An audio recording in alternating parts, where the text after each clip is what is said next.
అల్లూరి సీతారామరాజు జిల్లా చింతూరులో ఆరోగ్య శాఖ ఆదివాసీ ఉద్యోగులు నిరసన చేపట్టారు.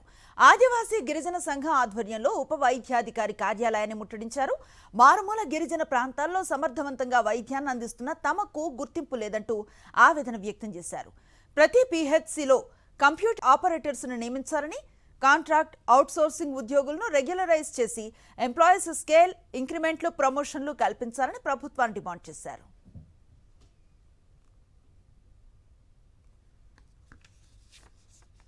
రాష్ట్రంలోనే బెస్ట్ పర్ఫార్మెన్స్ ఇస్తున్న ఏరియాలలో చింతూరు డివిజన్గా ఒకటి ఉంది.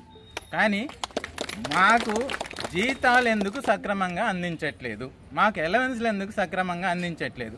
మమ్మల్ని ఉద్యోగస్తులు అనుకుంటున్నారా, లేకపోతే ఆర్టిఫిషియల్ ఇంటెలిజెన్సీ వచ్చింది కాబట్టి రోబోలం అనుకుంటున్నారా? కనీసం మనుషులుగా ఎందుకు గుర్తించరు? కనీసం ఉద్యోగస్తులుగా ఎందుకు గుర్తించరు మమ్మల్ని? కాబట్టి వెంటనే అధికారులు, ఇప్పటి వరకు మేము అధికారులకి గౌరవిస్తూ రిప్రజెంటేషన్స్ ఇస్తూ మాత్రమే వచ్చాం. ఇన్ని రోజుల్లో సమస్యని ఖచ్చితంగా పరిష్కరిస్తామని హామీ ఇచ్చేంత వరకు ఇక్కడ నుంచి కదలం.